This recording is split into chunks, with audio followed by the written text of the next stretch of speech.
আমার প্রিয় ছেলেরা সবাই কেমন আছো বাবারা? আশা করি সবাই ভালো আছো।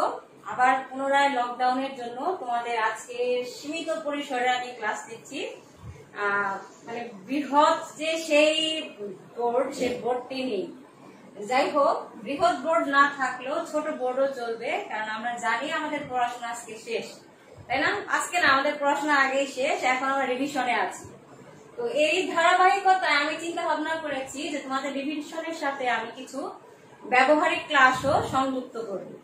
ব্যবহারিক ক্লাস যদি আমি এখনই না গ্রহণ করি তাহলে হয়তো পরে দিয়ে তোমরা জানতে পারবে না বা বুঝতে পারবে না, যেহেতু আমি এখনো তোমাদেরকে হাতে পাইনি। যদিও ব্যবহারিক ক্লাসটি হাতে কলমে শেখার বিষয়, তবুও আমরা কিছু কিছু জেনে রাখবো। পরে আমরা যখন যাতে ক্লাসে আসা মাত্র যখনই আমরা কাজটা ধরবো, আমাদের মনে যেন হয় যে না, আমরা এই কাজটা আগে করেছি, এখন জাস্ট আমরা পুনরায় সেটাকে রিভিশন দিচ্ছি। তো ছেলেরা, তো রিভিশনের আজকে ধারাবাহিকতার তোমাদের দ্বিতীয় অধ্যায়ের পৃথিবীর ভূমিরূপ অংশটুকু আমি পড়াবো। আমি যদি রিভিশন দেই, যদি ইচ্ছা করি, তাহলে আমার মনে হয় যে একদিনে পুরো একটা চ্যাপ্টার শেষ করতে পারবো। কারণ আমি খুব দ্রুত মনে হয় কথা বলি, আস্তে আস্তে কথা বলা ঠিক। তো যাই হোক, রিভিশন ক্লাসেও আমি দ্রুতই বলবো, কারণ আমার এই রিভিশনের থেকে আমি মনে করছি এখন আমাদের ব্যবহারিক ক্লাসটা জানা দরকার, আগে কিছু কিছু জানা দরকার আর কি। তো ব্যবহারিক ক্লাস যেহেতু জানা দরকার, তো আজকে আমার হচ্ছে পৃথিবীর ভূমিরূপ।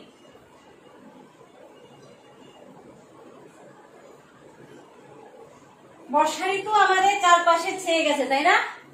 পুরো গাছ এখন সবুজ হয়ে গেছে এবং সবুজ গাছপালার জন্য প্রকৃতি কিন্তু অপরূপ সাজে সজ্জিত হয়েছে। তো সবারই মন প্রাণ উতলা হয়ে আছে। আর আম, কাঁঠাল, জাম তো আছে। জাম মনে হয় পাওয়া যায় না, ঢাকায় এখন জাম পাওয়া যাচ্ছে না। তোমাদের এখানে আছে কিনা আমি জানি না, লিচু তো দেখি না। তো আম, জাম না সরি আম, কাঁঠালের সবাই মনে হয় খেতে ব্যস্ত আছো। এই খাবারের ব্যস্ততার মাঝে বাবা রিভিশন ক্লাসটা যদি একটু দেখো এবং নতুন হিসেবে আমরা যদি ব্যবহারিক ক্লাসটি করি, তাহলে হয়তো আমাদের জন্য খুব ভালো। আর রিভিশন ক্লাসের সাথে সাথে আমি রিভিশন কম, ব্যবহারিক ক্লাসটার বেশি গুরুত্ব আরোপ করতে চাচ্ছি। যদিও অল্প অল্প করে পড়াবো, ধীরে ধীরে পড়াবো, আমরা ধীরে ধীরে জানবো, ঠিক আছে? তো আজকে হচ্ছে পৃথিবীর ভূমিরূপ। রূপ কি? আমি কিন্তু বললাম প্রকৃতি এখন অপরূপ সাজে সজ্জিত হয়েছে। এই যে প্রকৃতির অপরূপ, আমি যদি বলি এখন কি রকম অপরূপ, তো কেউ বলবে যে সবুজ লাগছে, কেউ বলবে না প্রকৃতি এখন বর্ষার কাদামাটির গন্ধ পাওয়া গেছে, এই পাওয়া গেছে, সেই পাওয়া গেছে। আর আমি যদি বলি কারো রূপ বর্ণনা করো, তাহলেও কিন্তু তোমরা বলবা তার চোখ দুটা এরকম, গায়ের রং এরকম, নাক চ্যাপ্টা, নাক সোজা, নাক খাড়া, দেখতে মোটা বা চিকন, না স্লিম পেটে, নাকি লম্বা। এতে এই বিষয়গুলো সেগুলোই মূলত আমাদের ভূমির উপর। তাই একটা মানুষের রূপ যেমন বর্ণনা করতে গিয়ে আমরা জিনিসটা দেখি, ঠিক তেমনি ভূমির উপর হচ্ছে পৃথিবীর রূপ।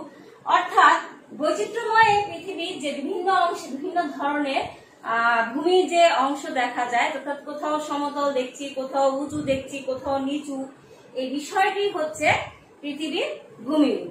পৃথিবী কোথাও সমতল নয়, আবার কোথাও একেবারেই উঁচু নয়, কোথাও আবার একেবারেই নিচু নয়, সব জায়গায় সমান নয়, এক এক জায়গায় এক এক রকম পৃথিবী। আবার পৃথিবীর মাটিও এক এক রকম, এক এক জায়গায় গাছপালাও বিভিন্নভাবে সজ্জিত আছে। এই যে সমস্ত কিছুর অবয়ব, সেটাই হচ্ছে পৃথিবীর ভূমিরূপ। তো পৃথিবীর ভূমিরূপ পড়তে গেলে আমাদের এই যে বিষয়, ভৌগোলিক দিক থেকে পৃথিবীর ভূমিরূপকে মূলত 3 ভাগে ভাগ করা যায়। কি কি বাবা? অবশ্যই মনে আছে, পর্বত, মালভূমি আর হচ্ছে সমভূমি।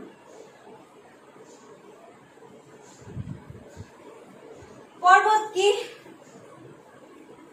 ভূপৃষ্ঠের অতি উচ্চ, সুউচ্চ, খাড়া ঢাল বিশিষ্ট শিলা স্তূপকে বলা হয়ে থাকে পর্বত। সাধারণত এই 3টি বিষয় অর্থাৎ পর্বত, মালভূমি বা সমভূমি, আমরা যেটাই নির্ণয় করি না কেন সবকিছু নির্ধারিত হয় উচ্চতা অনুসারে, অর্থাৎ উঁচুটা উঁচু কত দূর বা তার দেখতে কি রকম। তো পর্বত হচ্ছে সুউচ্চ খাড়া ঢাল বিশিষ্ট, সুউচ্চ খাড়া ঢাল বিশিষ্ট অংশ, সেটি হচ্ছে পর্বত।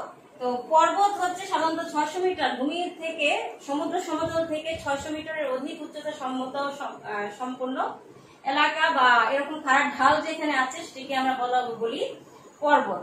ঠিক আছে। তো এই যে পর্বত, সেই পর্বতকে আবার কয়েকটি ভাগে ভাগ করা হয়েছে এবং একে ভাগও করা যায় নামভাবে, অর্থাৎ অবস্থান অনুসারে ভাগ করা যায়, তার গঠন, তার কোথায় আছে সেটি অনুযায়ী ভাগ করা যায়, কিভাবে দণ্ডায়মান আছে সেই অনুযায়ী ভাগ করা যায়। তো যেভাবে ভাগ করা যায় না কেন আমাদের অধ্যয়ন বিষয় হচ্ছে পর্বতের গঠন প্রকৃতি অনুসারে ভাগ, অর্থাৎ গঠন প্রকৃতি অনুসারে পর্বতের প্রকারভেদ। গঠন প্রকৃতি অনুসারে পর্বতকে প্রধানত 5 ভাগে ভাগ করা যায়। 1 ভঙ্গিল বা ভাঁজ পর্বত, 2 স্তূপ বা চ্যুতি পর্বত,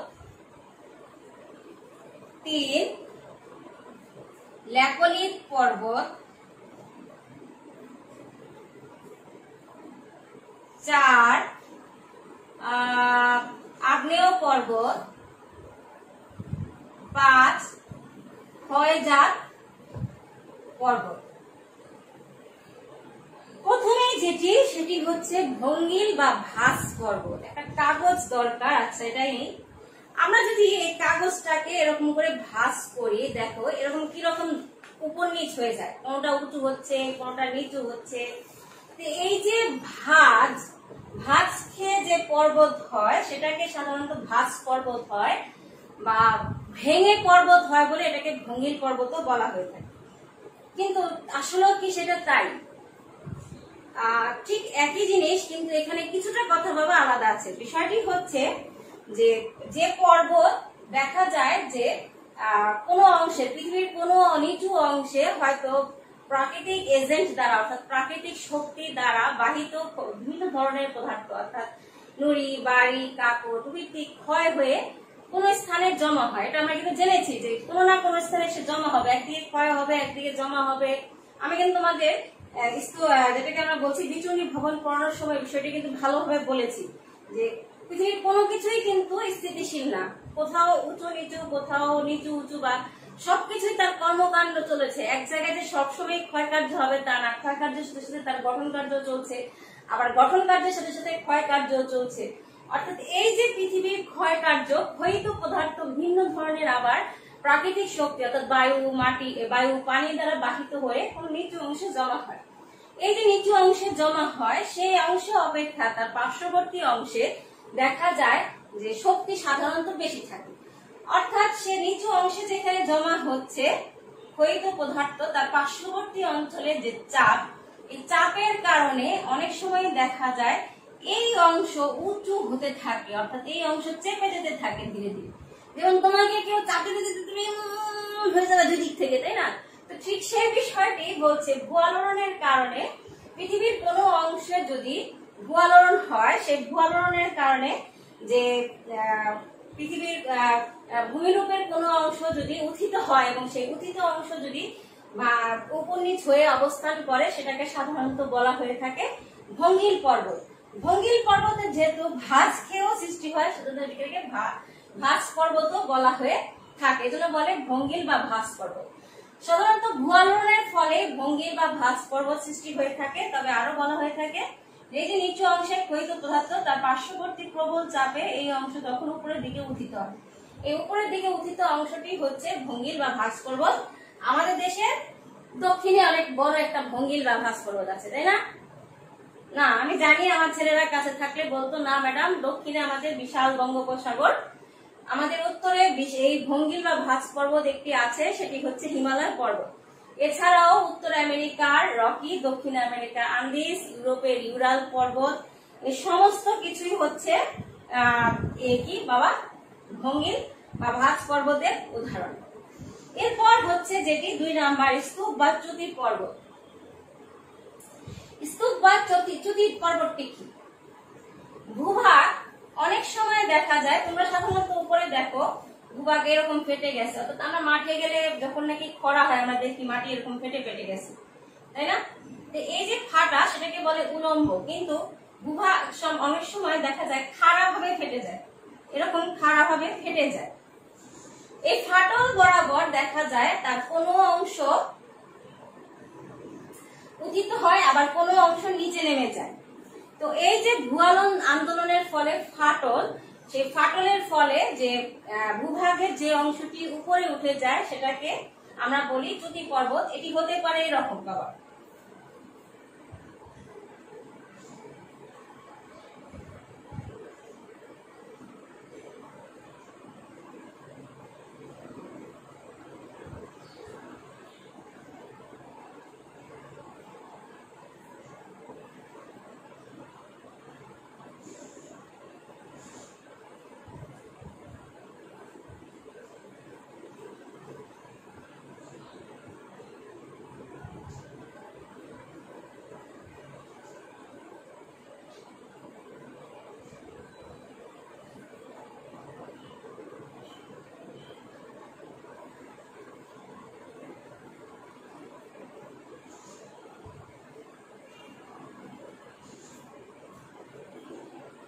বিষয়টি হচ্ছে যে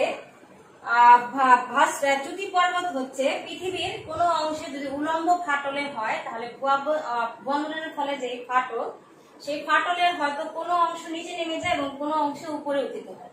উপরে উঠে যে অংশটি স্তূপের ন্যায় অর্থাৎ একটি দণ্ডায়মান অবস্থায় দাঁড়িয়ে থাকে সেটাকে সাধারণত বলা হয়ে থাকে স্তূপ পর্বত। সাধারণত স্তূপ পর্বতকে বলা হয় যেটি দাঁড়িয়ে থাকে। এটি যে স্তূপ হবে তা না, কিন্তু অনেক সময় দেখা যায় আবার এই অংশটি নিচে হয়ে গেছে, আবার উপরে এই দুটি অংশ উপরে উত্থিত হয়, সেটাও কিন্তু স্তূপ পর্বত। অর্থাৎ তখন এই অংশটি নিচে থাকে আর এই দুটা হচ্ছে স্তূপ পর্বত রূপে পরিগণিত হবে।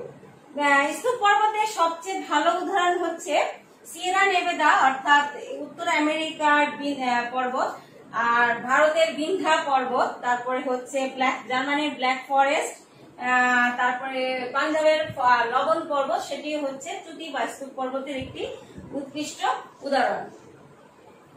এরপর হচ্ছে বাবা ল্যাকোলিথ। ল্যাকোলিথ পর্বত কি?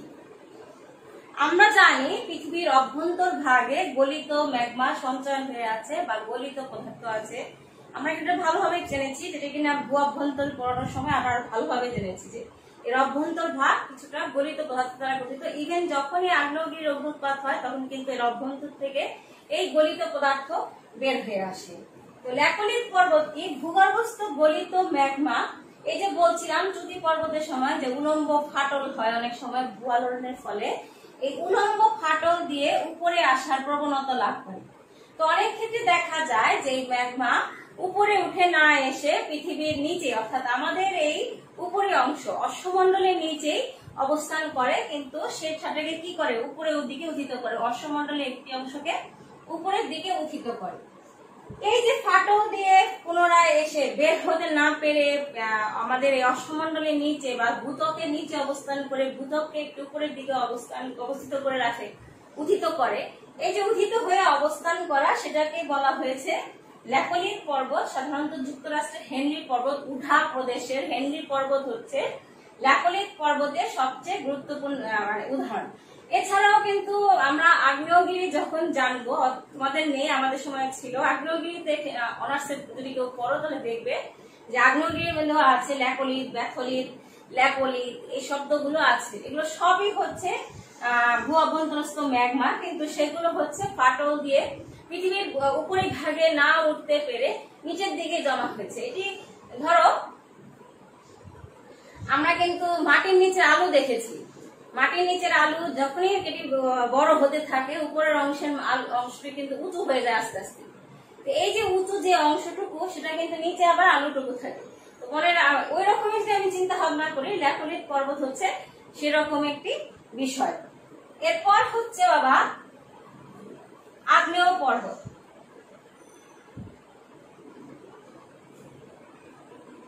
আগ্নেয় পর্বত কি? আগ্নেয় কথাটা শুনেই মনে হচ্ছে আগ্নেয়গিরি।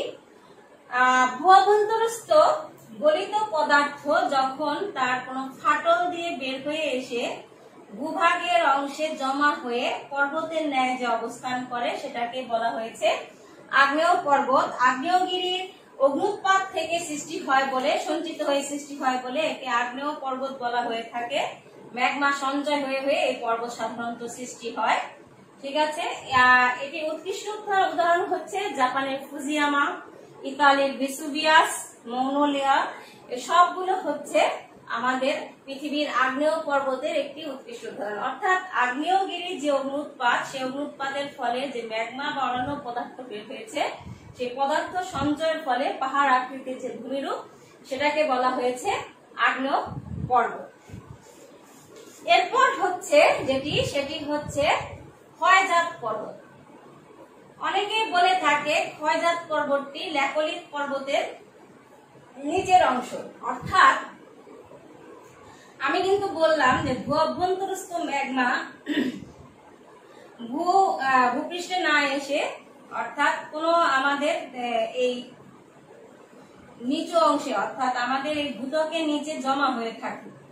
এই যে জমা হয়, সেটি কি করে? আমাদের ভূত্বককে উঁচু করে রাখে। তো যেহেতু আমি একটু আগে তোমাদের বলেছি যে ক্ষয় কার্য সবসময় চলবে, সঞ্চয় কার্য সবসময় হবে। অর্থাৎ পৃথিবীতে ক্ষয় সঞ্চয় সবকিছু নিয়েই সবসময় তার কর্মকাণ্ড চলছে।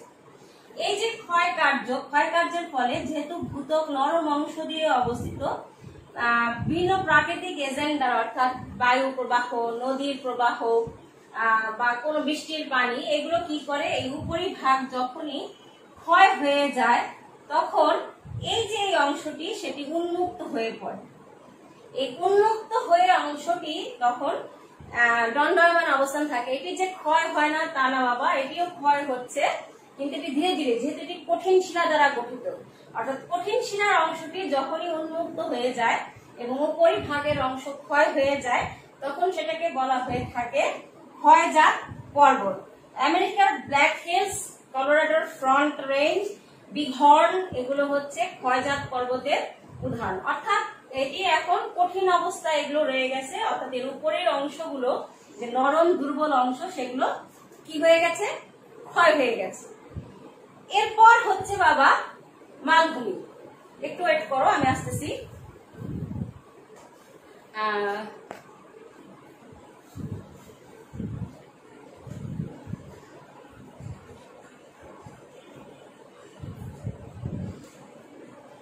এরপরে আমরা জানবো বাবা, সেটি হচ্ছে মালভূমি।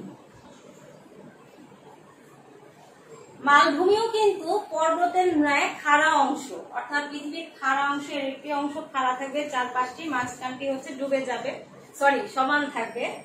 মালভূমি হচ্ছে কাকে বলে আগে আমরা জেনে নিই। সমুদ্র পৃষ্ঠ থেকে মাঝারি উচ্চতায় অবস্থিত খাড়া ঢাল ও সমতল উপরিপৃষ্ঠ বিশিষ্ট ভূমিরূপকে মালভূমি বলে। অর্থাৎ এটা খুব খাড়া ঢাল ঠিকই আছে, কিন্তু এর উপরিপৃষ্ঠ সমতল, উপরিপৃষ্ঠটা হচ্ছে সমতল, মানে পর্বতের মতো সুউচ্চ না। অর্থাৎ এরকম শৃঙ্গ বিশিষ্ট না, শৃঙ্গটা নেই, এর উপরিভাগটা হচ্ছে সমতল। এটাকে হচ্ছে বলা হয়ে থাকে মালভূমি।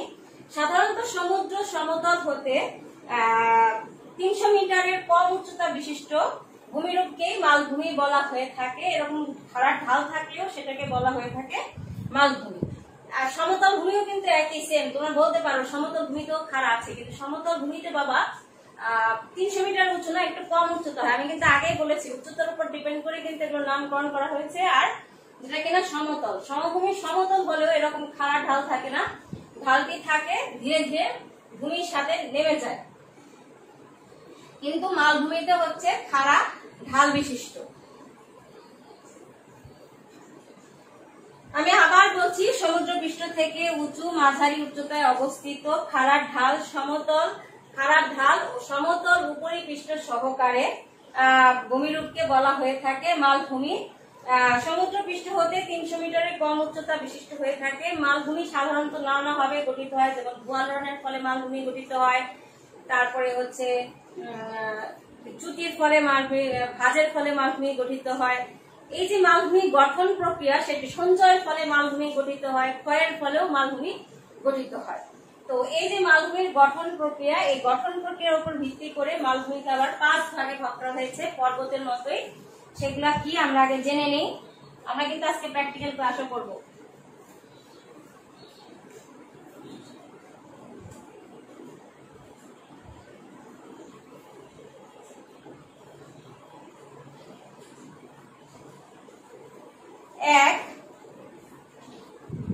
পর্বত মধ্যবর্তী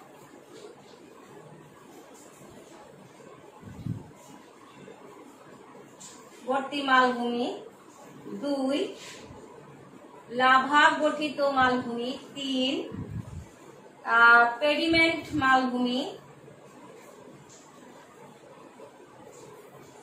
4 মহাদেশীয় মালভূমি,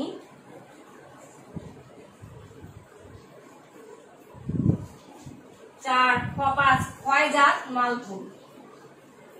পর্বত মধ্যজাত বা মধ্যবর্তী মালভূমি কখনো দুটি পর্বতের মাঝে যখনই উত্থিত হয়, অর্থাৎ ভূয়ালনের ফলে দুটি পর্বতের মাঝে যে টান, সেই টানের ফলে এর মাঝখানে যে অংশ সেটিও উঁচু হয়ে অবস্থান করে, সেই উঁচু অংশটিকে বলা হয়ে থাকে পর্বত মধ্যজাত মালভূমি। দুটি পর্বত বা অনেকগুলো পর্বতের মধ্যে যে সমতল ভূমি সেটিও পর্বত উত্থিত হওয়ার সময় উপরে উঠে আসে টানের কারণে, এজন্য একে পর্বত এবং মালভূমির ন্যায় অবস্থান করে, তাকে পর্বত মধ্যজাত মালভূমি বলে। সাধারণত উচ্চতার দিক থেকে পর্বত মধ্যজাত মালভূমি সর্বোচ্চ হয়ে থাকে, অর্থাৎ সর্বাধিক উঁচু অবস্থানে থাকে। আমাদের যে তিব্বতের মালভূমি সেটি হচ্ছে পর্বত মধ্যজাত মালভূমির একটি উৎকৃষ্ট উদাহরণ। এগুলো হচ্ছে এই পর্বত মধ্যজাত মালভূমিগুলো সর্বোচ্চ উঁচু হয়ে থাকে। এরপর হচ্ছে লাভা গঠিত বা আগ্নেয়গিরি গঠিত মালভূমি। আগ্নেয়গিরির অগ্নুৎপাতের ফলে একটু আগে জানলাম যে পর্বতের সৃষ্টি হয়ে থাকে, সেই আগ্নেয়গিরির যে লাভা, সেই লাভা কিন্তু আবার সঞ্চয় হয়ে নিচু হয়ে অর্থাৎ নিচু অংশে যে ভূমির উচ্চতা গ্রহণ করে এবং পাহাড় ঢালের ন্যায় যদি এই ভূমি গঠিত করে তাকে বলা হয়ে থাকে, লাভা দিয়ে গঠিত হয় বলে সেটাকে বলা হয়ে থাকে লাভা গঠিত মালভূমি। আগ্নেয়গিরির অগ্নুৎপাতের কারণে সৃষ্টি হয়, একে আগ্নেয় মালভূমিও বলা হয়ে থাকে। উত্তর আয়ারল্যান্ডের আন্ট্রিস, ভারতের ডেকান এবং আমেরিকার কলম্বিয়া এই লাভা মালভূমির একটি উৎকৃষ্ট উদাহরণ। এরপর হচ্ছে পেডিমেন্ট মালভূমি বা পাদদেশীয় মালভূমি। পর্বতের নিচু অংশে যখনই কোনো পর্বত, আমি কিন্তু পর্বত মধ্যজাত বলেছি, আবার দেখো কোনো কোনো ক্ষেত্রে দেখা যায় পর্বত যখনই উত্থিত হয় তার নিচু অংশটিকেও সে তার সাথে উত্থিত করে। এই যে নিচু অংশটি যখন উপরে উত্থিত হয়ে থাকে ও মালভূমির ন্যায় যদি সে অবস্থান করে সেটিকে পেডিমেন্ট মালভূমি বলা হয়ে থাকে। পেডিমেন্ট মালভূমির আরেক নাম হচ্ছে পাদদেশীয় মালভূমি। পর্বতের পাদদেশে সাধারণত এই ধরনের মালভূমি দেখা যায়। পূর্ব ইউনাইটেড স্টেটস এর পূর্ব অঞ্চলের অ্যাপালেশিয়ান মালভূমি আটলান্টিক উপকূলীয় অঞ্চলের মাঝামাঝি অংশ অবস্থিত। সাধারণত পেডিমেন্ট মালভূমি গুলো দেখা যায় একদিকে থাকে পর্বত, আরেক দিকে দেখা যায় সেটির কোনো উন্মুক্ত জলরাশি অবস্থান করে। তো এই বলছে যে ইউনাইটেড স্টেটস অ্যাপালেশিয়ান যে মালভূমি, সেই অ্যাপালেশিয়ান মালভূমি দেখা যায় একদিকে দেখা যায় উঁচু পর্বত আছে, আরেকদিকে হচ্ছে আটলান্টিক উপকূলীয় অঞ্চলের মাঝে এটি অবস্থিত। তো এটাকে বলা হয়ে থাকে পেডিমেন্ট কি বাবা মালভূমি, অর্থাৎ পর্বতের পাদদেশে যে মালভূমি গঠিত হয় সেটাকে পেডিমেন্ট মালভূমি বলা হয়ে থাকে। এরপর হচ্ছে মহাদেশীয় মালভূমি। চারপাশে বিস্তৃত মহাসাগর অর্থাৎ এবং অথবা সমভূমি দ্বারা বিস্তৃত উচ্চ ভূমিকে বলা হয়ে থাকে মহাদেশীয় মালভূমি।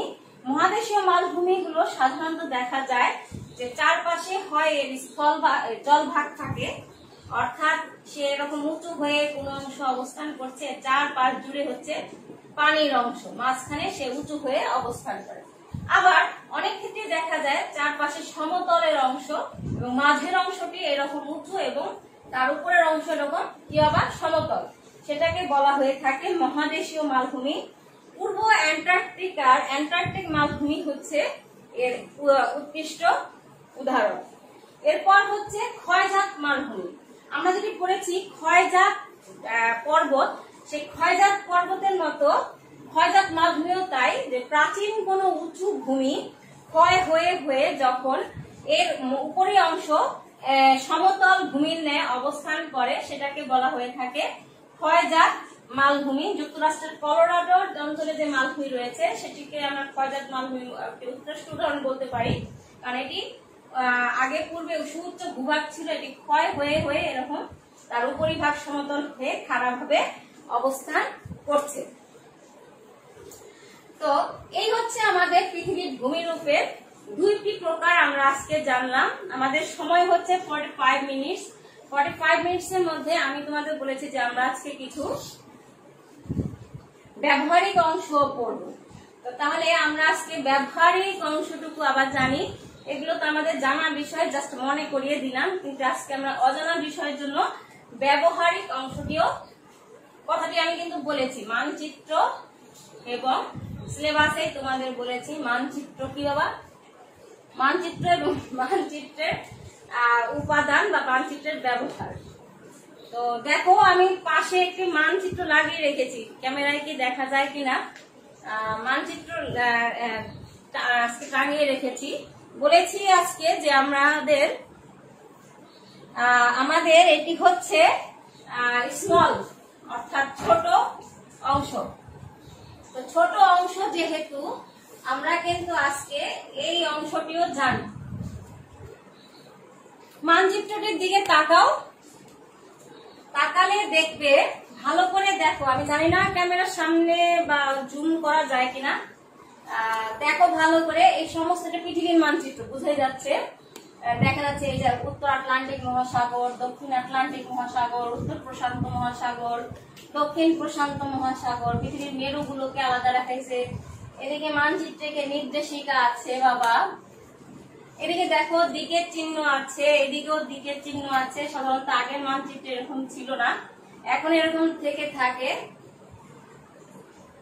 আর এদিকে হচ্ছে স্কেল আঁকা আছে। আর নরমাল, আমি যেহেতু জানি না যে এভাবে সাডেন লকডাউনে সবকিছু বন্ধ হয়ে যাবে, তবু আমি তোমাদের জন্য জাস্ট ব্যবহারিক ক্লাস কতটুকু পারবো নিতে আমি জানি না, জাস্ট জানিয়ে রাখছি। আমাদের এটি মানচিত্রটি আমাদের হচ্ছে ব্যবহারিক ক্লাসের এটি বর্ণনামূলক অংশ। আমরা ব্যবহারিক ক্লাসে যে বিষয়টি জানবো সেটি হচ্ছে প্রথমে মানচিত্র কি, কারণ মানচিত্র না জানলে ব্যবহারিকের কাজগুলো আমরা করতে পারবো না। তাছাড়া ভূগোল কিন্তু বাবা মানচিত্রের উপর ডিপেন্ড করে আগে সৃষ্টি হয়েছিল, অর্থাৎ মানচিত্রটি কি সেখান থেকে মূলত মানুষের ভূগোল সম্বন্ধে জ্ঞান আসে। আগে কিন্তু মানুষ যেখানে যেখানে যেত সে অনুযায়ী যাওয়ার পথের অংশে আঁকতো এবং সেখানে চিহ্ন দিয়ে রাখতো। যেমন পাহাড় থাকে, ধরো পথের এখানে পাহাড় আছে, সেখানে পাহাড়ের একটা চিহ্ন দিয়ে রাখতো। যেদিকে নদী পড়ছে সেখানে একটা নদীর চিহ্ন দিয়ে রেখেছে। এই যে যাওয়ার পথে তার চিহ্নিত অঞ্চল, সেই চিহ্নিত চিহ্ন দিয়ে যে অঞ্চলটিকে ভাগ করা, সেটাকে মানে মানচিত্র হিসাবে পরিগণিত করা হয়েছে। তো যাই হোক, এই মানচিত্রের তো আগে জানি, তারপর আজকে কিন্তু আরেকটা বিষয় জানাবো যে আমাদের এই যে একাদশ শ্রেণীর ব্যবহারিক অনেক কমে দিয়েছে, সিলেবাস অনুযায়ী অনেক কমে গেছে ব্যবহারিক। এই ব্যবহারিক ক্লাস কিন্তু খুবই মজার একটা ক্লাস। মানচিত্র কি সেটা সহজ ভাষায় আগে জানি। আমি কিন্তু আগেই তোমাদের বলেছি, দেখো পৃথিবীর অংশ দেখো, চিত্র দেখা যাচ্ছে, এটা কি সমতল একটা কাগজ, তাই না? তারপরে দেখো এই যে এখানে দেখিয়েছে যে এখানে স্কেল অঙ্কন করেছে, তারপরে এখানে মানচিত্রের নির্দেশিকা দিয়েছে অর্থাৎ সূচিপত্র, এদিকে দেখো দিকের চিহ্ন দিয়েছে, এখানে দেখো অক্ষাংশ দ্রাঘিমাংশ দিয়ে ভাগ করেছে। তাহলে কি কি অংশ আমি বলেছি? সমতল কাগজ, পৃথিবী, স্কেল, অক্ষাংশ দ্রাঘিমাংশ, নির্দেশিকা বা সূচিপত্র, দিক চিহ্ন, এই বিষয়গুলো কিন্তু আমি বলেছি। তাহলে মানচিত্র নির্দিষ্ট স্কেল সহকারে, অর্থাৎ স্কেলটা আমার নির্দিষ্ট হতে হবে। স্কেল বা স্কেলের মাপ বাংলা হচ্ছে মাপনি। আমি আজকে মনে করছি আমার প্র্যাকটিক্যাল খাতা তোমাদের দেখাবো, বের করতে মনে নেই। আমি আগামী ক্লাসে আমার প্র্যাকটিক্যাল খাতাটা তোমাদের দেখাবো। আমার একাদশের বা দ্বাদশের বা এইচএসসি পরীক্ষার প্র্যাকটিক্যাল খাতা এখনো আমার কাছে আছে, ফুটো করে দিয়েছিল, এখনো আছে বাবা। তো এর দেখাবো, এটা তোমাদের আগ্রহ বাড়বে। তো যে বিষয়টি সেটি হচ্ছে মানচিত্র কি। মানচিত্র হচ্ছে যখনই নির্দিষ্ট স্কেল সহকারে পৃথিবী বা তার অংশ বিশেষ, এখানে বাংলাদেশের মানচিত্র হতে পারত, শুধু আমেরিকার মানচিত্র হতে পারত, শুধু আর্জেন্টিনার মানচিত্র হতে পারত, যেটাই হোক না কেন, এজন্য বলছে পৃথিবী বা তার অংশ বিশেষ নির্দিষ্ট স্কেল, বা আমরা বলি নির্দিষ্ট স্কেল, অক্ষাংশ, দ্রাঘিমাংশ সহ, তারপর হচ্ছে সূচিপত্র এবং নির্দিষ্ট দিক সম্বলিত পৃথিবী তার অংশবিশেষ যখন সমতল পৃষ্ঠে অঙ্কন করা হয় তখনই তাকে বলা হয় মানচিত্র। অর্থাৎ দেখো 5-6টি জিনিস এখানে রয়ে গেছে। এক, নির্দিষ্ট স্কেল, অক্ষাংশ, দ্রাঘিমাংশ, সূচিপত্র, তারপরে হচ্ছে পৃথিবী বা তার দিক নির্দেশক চিহ্ন, পৃথিবী বা তার অংশবিশেষ যখনই সমতল পৃষ্ঠে অঙ্কন করব সেটাকে বলা হয়ে থাকে মানচিত্র। ঠিক একইভাবে দেখো, এটিকে যখনই আবার এরকম গোলাকার অর্থাৎ ভূগোলকে আমরা দেখিয়ে থাকি সেটাকে কি বলি? আমরা কিন্তু এটাকে মানচিত্র বলি না, এটাও কিন্তু পৃথিবী, কিন্তু এটা কিন্তু পৃথিবী, গোলাকার পৃথিবী দেখিয়েছে।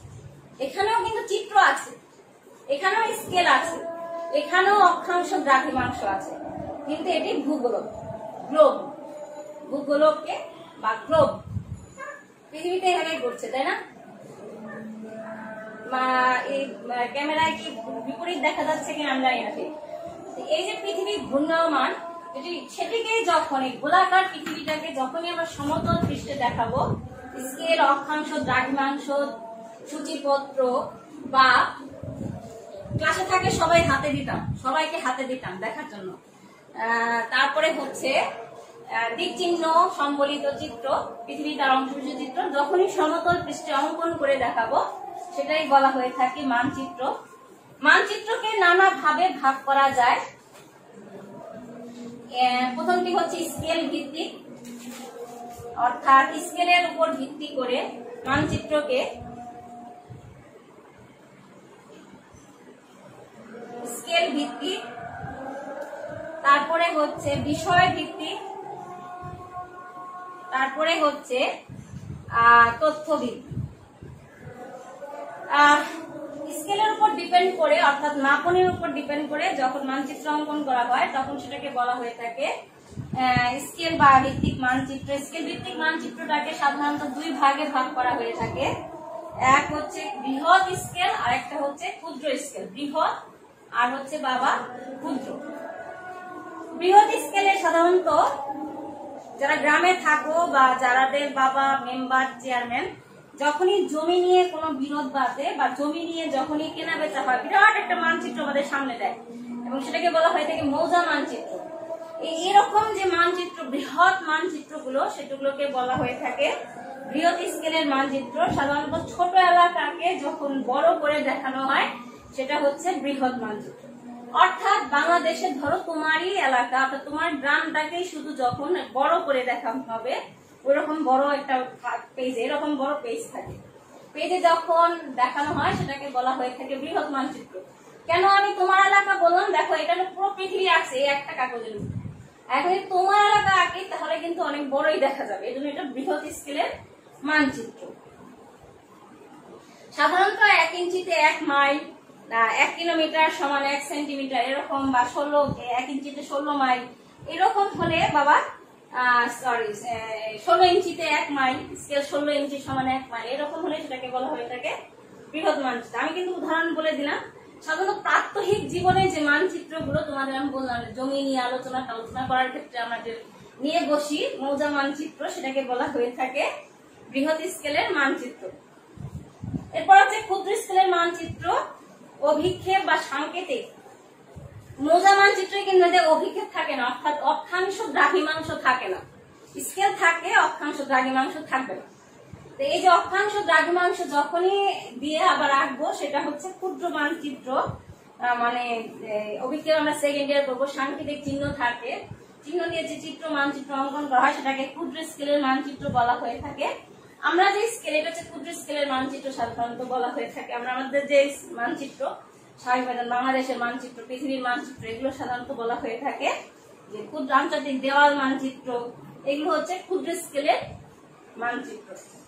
এরপর হচ্ছে বিষয় ভিত্তিক মানচিত্র। বিভিন্ন বিষয়ের উপর আমরা বলি না বাংলাদেশের ভূপ্রকৃতি, বাংলাদেশের জলবায়ু অঞ্চল, বাংলাদেশের নদ নদী, বাংলাদেশের খনিজ সম্পদ, এগুলো কিন্তু আমরা 9-10 পড়ার সময় বাবা জেনেছি। এই যে একটা যে কোনো বিষয় নিয়ে যখন একটা মানচিত্র উপস্থাপন করা হয়ে থাকে সেটাকে বলা হয়ে থাকে বিষয়ভিত্তিক মানচিত্র। যেমন দেখো এখানে লেখা আছে পৃথিবীর রাজনৈতিক, অর্থাৎ এটা পৃথিবীর সমস্ত রাজনৈতিক অঞ্চলগুলো এখানে দেখিয়েছে, দেশগুলো এখানে চিহ্নিত করেছে, তাহলে এটা একটা বিষয়ভিত্তিক মানচিত্র অবশ্যই। তারপরে হচ্ছে ধরো বিষয়ভিত্তিক মানচিত্রকেও আবার সাধারণত দুই ভাগে ভাগ করা হয়ে থাকে, প্রাকৃতিক এবং সাংস্কৃতিক মানচিত্র। যখন প্রাকৃতিক বিষয়গুলো যখন দেখা হয়ে থাকে মানচিত্রে, সেটা হচ্ছে প্রাকৃতিক বিষয়গুলি মানচিত্র। সাংস্কৃতিক বিষয়গুলি যখন দেওয়া হয়ে থাকে সেটাকে সাংস্কৃতিক বিষয়গুলির মানচিত্র বলা হয়ে থাকে। এরপর হচ্ছে তথ্যভিত্তিক মানচিত্র। তথ্য কি?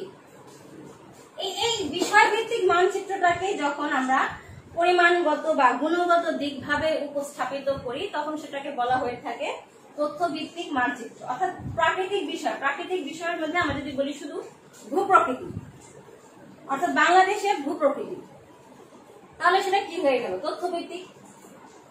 আমরা যদি বলি বাংলাদেশের নদ নদী, তাহলে সেটাও কি হয়ে গেল? তথ্যভিত্তিক। এখানে যেমন সম্পূর্ণ রাজনৈতিক অঞ্চল দিয়েছে, এখন রাজনীতির ক্ষেত্রে যদি বলি আমরা যে পৃথিবীর কোথায় কোথায় রাজনৈতিক সংকটে পরিপূর্ণ এখনো, সেক্ষেত্রে সেটা হয়ে যাবে তথ্যভিত্তিক। এই যে চিহ্ন দিয়ে অবস্থিত করা সেটাকে বলা হয়ে থাকে তথ্যভিত্তিক। সমুদ্র স্রোতের মানচিত্র, তারপরে হচ্ছে ধর্মগত চিত্র, তারপরে হচ্ছে উদ্ভিদের মানচিত্র, এরকম চিত্রগুলো হচ্ছে তথ্যভিত্তিক মানচিত্র। তারপর হচ্ছে পরিমাণগত। এই যে মানচিত্রের মধ্যে এখন যদি বলি জনসংখ্যা দেখাও, এই জনসংখ্যা দেখানোর জন্য হয় আমরা গাঢ় বা হালকা রং দিয়ে দেখাবো, নয় আমরা অন্য কোনো পদ্ধতি অবলম্বন করবো, সেটাকে বলা হয়ে থাকে পরিমাণগত। যে পরিমাণগত বিষয়গুলো যখন তথ্যভিত্তিক আলোচনা করা হয় সেটা পরিমাণগত তথ্যভিত্তিক মানচিত্র বলা হয়। অর্থাৎ তথ্য মানচিত্র দুই প্রকার, গুণগত আর পরিমাণগত। আমি যেটি বললাম প্রথমে যে যখন তার গুণগত দিক, অর্থাৎ শুধু ভূপ্রকৃতি, শুধু মৃত্তিকা, শুধু নদ নদী, এরকম তার গুণগত বিষয়গুলি যদি উপস্থাপন করি সেটা হচ্ছে গুণগত তথ্যভিত্তিক মানচিত্র। আর যখন আমরা কোনো কিছুর পরিমাণ, যখন সেটাকে বলবো পরিমাণগত মানচিত্র। যেমন আমি বললাম যে পৃথিবীর জনসংখ্যা, আবার জলবায়ুর ক্ষেত্রে যদি আমরা বলি যে সমমান রেখা চিত্রগুলো যেগুলো, সেগুলো হচ্ছে আমাদের পরিমাণগত তথ্যভিত্তিক মানচিত্র। তো এই যে মানচিত্র, সেই মানচিত্রের ব্যবহার কি, যে প্রকারভেদ বলেছি তাতেই কিন্তু ব্যবহার জানা হয়ে গেছে অনেকগুলো। তারপরও আমরা দেখো চলাচলের ক্ষেত্রের জন্য ব্যবহার করি, তারপরে পৃথিবীর অবস্থান সম্পর্কে জানার জন্য ব্যবহার করি, তারপরে আর কি বাবা,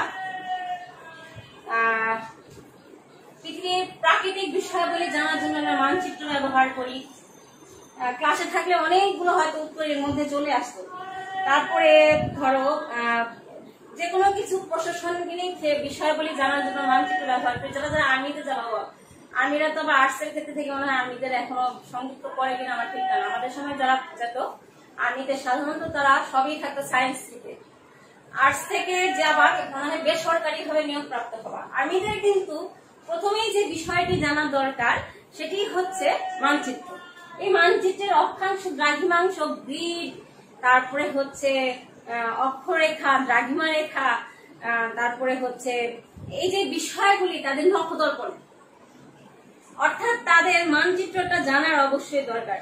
অর্থাৎ মানচিত্রের ব্যবহারটা নেই কোথাও। তুমি যে কোথাও চিনো না, যেখানে যাচ্ছ সাথে সাথে কি করছো, গুগলকে ওপেন করছো যে তোমাকে রাস্তা দেখানোর জন্য, তাই না?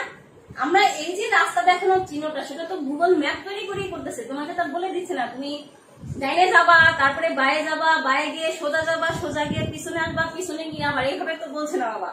অর্থাৎ সে কিন্তু রাস্তা দেখিয়ে দিচ্ছে তোমার। এই যে বিষয়গুলো, তো মানচিত্রের ব্যবহার বা গুরুত্ব নেই কোথায় সেটি হচ্ছে জানা বিষয়। আমাদের প্রাত্যহিক জীবন থেকে শুরু করে আমাদের কর্মক্ষেত্র যদি আমরা মানচিত্র সম্পর্কে না জানি, আমরা একটু কিছুই জানি। আমি কিন্তু বলেছিলাম সমুদ্র স্রোত পড়ানোর ক্ষেত্রেও কিন্তু বলেছিলাম যে গ্রীষ্মকালে যে ভারত মৌসুমী স্রোতে যে আসে, গ্রীষ্মকালীন স্রোত, সেটি অনুকূলে যাত্রা করে ইউরোপ অঞ্চল থেকে আমাদের দেশে তারা কি করে বাণিজ্য করতে আসে। ঠিক একইভাবে শীতকালীন স্রোতকে অনুসরণ করে আবার কিন্তু আমরা যাই তাদের দেশে বাণিজ্য করতে। জাহাজগুলো কিন্তু এভাবে স্রোতকে অনুসরণ করে চলে। আর স্রোতকে অনুসরণ করে চলতে তার কি দরকার হবে? মানচিত্র। কারণ সে যদি অক্ষরেখা দ্রাঘিমা রেখা নির্ধারণ করে না চলে তাহলে সে যাবে কিভাবে, সে বুঝবে কিভাবে কোথায় কি আছে। আমাদের প্রত্যেকটা জীবনে, ব্যবসায়িক জীবনে বলো, শিক্ষা জীবনে বলো, তোমার যে কোনো কর্মজীবনে, তুমি যেখানে মাল্টিন্যাশনাল কোম্পানিতে চাকরি করো বা তুমি ব্যবসায়ী করো, তুমি বড় অর্থনীতিবিদ হও, তুমি রাজনীতিবিদ হও, সব ক্ষেত্রেই তোমার মানচিত্র আবশ্যক। মানচিত্রের আবশ্যকতা নেই কোথায় সেটা আমাদের জানা দরকার নেই। তো ছেলেরা, এই যে এত সময় ব্যবহারিক বিষয় বললাম, ব্যবহারিক বিষয়ে আমি কি কি লাগবে আমি সেটা তোমাদের জেনে রাখি। 9-10-এ সবারই জ্যামিতি বক্স ছিল। জ্যামিতি বক্সের 4-5টা জিনিস আমাদের লাগবে। এর মধ্যে হচ্ছে এই 6 ইঞ্চি স্কেলটা। বাবা খেয়াল করে দেখো, এই 6 ইঞ্চি স্কেল, কারণ স্কেল দিয়ে আমাদের যে ব্যবহারিক বিষয় সেটি আমরা অঙ্কন করবো। আমাদের ব্যবহারিক বিষয় হচ্ছে স্কেল বা মাপনী। স্কেলের মধ্যে আমরা 2 প্রকার স্কেল আঁকবো, সরল ও কর্ণীয়। আর দ্বিতীয় কি হচ্ছে, সরল স্কেল 3টি আর কর্ণীয় স্কেল 3টি আঁকবো। আর খাতায় আঁকবো 2টি করে, শেখানোর জন্য আমরা 3টি করে শিখবো। আর এখানে আঁকবো সমোন্নতি রেখা ও তার পার্শ্বচিত্র। সমোন্নতি রেখা আঁকতে হলে ওই স্কেল ব্যবহার আবশ্যক। এর জন্য স্কেল আগে শিখতে হবে। স্কেল না শিখলে তুমি সমোন্নতি রেখা আঁকতে পারবে না। আর স্কেল অঙ্কনের ক্ষেত্রে আমার যেটি দরকার সেটি হচ্ছে মাপ। এজন্য আমি প্রত্যেক ক্লাসের সাথে সাথে আমি কি করব, কিছু সময় আগে আমরা রিভিশনে যাব আর সাথে সাথে আমরা প্র্যাকটিক্যাল ক্লাসে অংশগ্রহণ করব। তো পরবর্তী ক্লাসে সবাই বাবা এই স্কেলটি যদিও এখন কিনতে পারবে না, সব দোকান বন্ধ। আর কলেজ খোলা থাকলে আমি তোমাদের গিফট করতাম। যদিও একজন পেয়েছে, যে একজন দেখা করে গিয়েছে, সে পেয়ে গিয়েছে আমার কাছ থেকে। তোমরা আসলে তোমরাও পাবা, কিন্তু ভূগোল থাকতে হবে, কারণ ভূগোলে এই স্কেলটি ব্যবহার করতে হবে। এটির জন্য আমাদের মাপের জন্য, দেখো পিছনেও এর স্কেল অঙ্কন করে দেওয়া গেছে, এবং এই মাপের জন্য আমাদের এই স্কেলটি দরকার। জ্যামিতি বক্সের যে ফর্সা চিকনা চুকনা স্কেল সেটা আমরা ব্যবহার করবো অন্য কাজে, এখানে এটা আমাদের দরকার। 6 ইঞ্চি এরপরে 12 ইঞ্চি স্কেল একটা লাগবে খাতায় স্কেল করার জন্য, অর্থাৎ চারপাশে দাগ দেবার জন্য। 2টো ভালো পেন্সিল আর কি, 2B বা SBO, যেটি নরম, শীষটা নরম হতে হবে। আঁকার ক্ষেত্রে শীষ নরম না হলে বাবা সমস্যা হয়। ভালো করে বোর্ডে দিয়ে তাকাও, আমি কিন্তু বলে দিয়েছি আমরা কি কি কাজ করব প্র্যাকটিক্যালের। আমরা যে মানচিত্র পড়লাম সেটা হচ্ছে আমাদের জানার বিষয়, যে মানচিত্রের স্কেল থেকেই মূলত আমাদের এই স্কেল। যাই হোক, কি বিষয়, আমার জ্যামিতি বক্স কিন্তু এখন আছে, আমি কিন্তু গুছিয়ে রেখেছি। সেই জ্যামিতি বক্সটা নামাতে পারিনি আজকে। আর নেক্সট ক্লাসে আমি আমার খাতাটি আমি তোমাদের দেখাবো। তো ভালো করে দেখো বাবা, এটা কি, এই 2 প্রকার স্কেল মাস্ট, আর একটা পেন্সিল, ভালো একটা শার্পনার, ভালো একটা ইরেজার, আর হচ্ছে খাতা।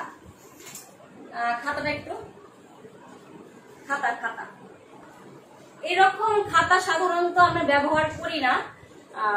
যদি ঢাকায় থাকতে তাহলে ড্রয়িং খাতা কি চিনো? ড্রয়িং খাতা আমার কাছে আজকে নেই। সেই ড্রয়িং খাতাটা হলে মূলত আমাদের স্কেল আঁকা বা যে কোনো কাজে ব্যবহারিক করতে সুবিধা হয়। তবে এরকম খাতায়ও আমরা কাজ করতে পারবো, কোনো সমস্যা নেই। কম দামের এরকম একটা খাতা নিয়েও আমরা কাজ করতে পারবো। আজকে বাবারা এই পর্যন্ত কি কি লাগলো আমি তা দেখালাম। খাতা লাগবে, 2 প্রকারের স্কেল লাগবে, পেন্সিল লাগবে, একটা শার্পনার, একটা ইরেজার লাগবে। এই হচ্ছে আমাদের। যার জ্যামিতি বক্সটি আছে দয়া করে জ্যামিতি বক্সটা ফেলবে না, বা ছোটদের দিয়ে দিবে না, বা দিলেও আবার ধার নিয়ে আসবে। এনে তোমাদের এই কাজগুলো আমরা করবো সোজা, একেবারেই সোজা। আমি নেক্সট ক্লাসে স্কেল নিয়ে আলোচনায় যাব, এবং সেখান থেকে স্কেলে আর আমরা কি কি জানতে হবে আঁকার ক্ষেত্রে সেই বিষয়গুলো নিয়েও আলোচনা করব। তো সবাই আজকে ভালো থাকো, সবাইকে বর্ষার আবার শুভেচ্ছা জানাচ্ছি। বৃষ্টিতে ভিজো, কিন্তু বেশি ভিজো না, ঠান্ডা সর্দি জ্বর লাগতে আসতে পারে। তো ওই চিন্তা ভাবনা করে বাবা কম কম ভিজবে। আর বৃষ্টি খুব সুন্দর একটা বিষয়, বৃষ্টিতে ভিজলে এমনিও শরীর প্রশান্তি জাগে, মনে আনন্দ আসে। বৃষ্টি হলেও আমাদের মনে আনন্দ আসে, তাই না? আকাশ যখনই মেঘে কালো করে আনন্দ আসে। যদিও গরিবদের জন্য বা অসহায় ঘর বাড়ি যাদের নেই তাদের জন্য কষ্টকর বিষয়, কিন্তু তবুও বৃষ্টির জন্য আমরা একটা সবসময় আকাঙ্ক্ষিত থাকি, কারণ বৃষ্টির উপর নির্ভর করে আমার কৃষিকাজ। তো খাবার আর কি, কৃষিকাজ না হলে কিন্তু খাদ্য পাবো না। তো ছেলেরা ভালো থাকো বাবা, সুস্থ থাকো, সবসময় এই দোয়া করি, আমার জন্য দোয়া রাখবে। ধন্যবাদ সবাইকে।